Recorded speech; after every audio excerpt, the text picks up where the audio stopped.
ये कोई साधारण निशान नहीं, ये भगवान विष्णु के असली पद चिन्ह है। लेकिन ये यहाँ किसी पूजा के लिए नहीं, बल्कि एक महाशक्तिशाली असुर की छाती को हमेशा के लिए दबाए रखने के लिए है। यह कहानी है असुर गयासुर की। लेकिन रुकिए, वह कोई पापी या दुष्ट राक्षस नहीं, बल्कि भगवान विष्णु का इतना बड़ा भक्त था कि उसने कठोर तपस्या करके भगवान ब्रह्मा से वरदान पा लिया। वरदान था, जो भी मुझे देख लेगा या छू लेगा उसे सीधे मोक्ष मिल जाएगा। यह वरदान इतना शक्तिशाली था कि हर पापी भी सीधे मोक्ष पाने लगा। स्वर्ग नर्क खाली हो गए और यमराज का काम ही बंद हो गया। जब प्रकृति का संतुलन बिगड़ा तो देवताओं ने एक दिव्य छल किया। उन्होंने गयासुर से उसकी पवित्र देह पर यज्ञ करने की अनुमति मांगी। जैसे ही गयासुर लेटा, वह हिलने लगा। तब ब्रह्मा जी ने मृत्यु के देवता यमराज को आदेश दिया कि वो अपने लोक से एक विशाल धर्मशिला लेकर आएं और गयासुर की देह पर रख दें। लेकिन गयासुर फिर भी हिलता रहा।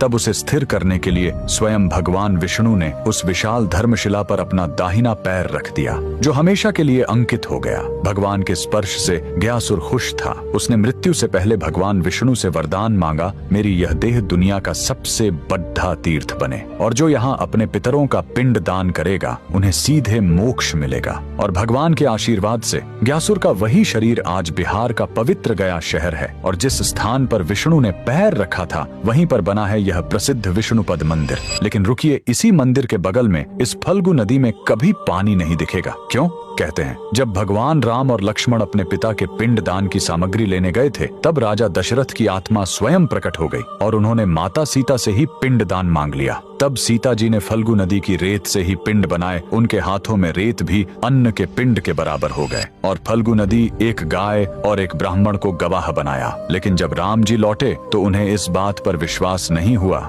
कि बिना सामग्री के पिंड दान कैसे हो सकता है, और राम के अविश्वास को देखकर तीनों गवाह डर गए और झूठ बोल गए। तब क्रोधित होकर सीता जी ने तीनों को श्राप दे दिया और फल्गु नदी को श्राप मिला कि तुम हमेशा सतह के नीचे ही बहोगी। कमेंट में जय श्री विष्णु जरूर लिखें।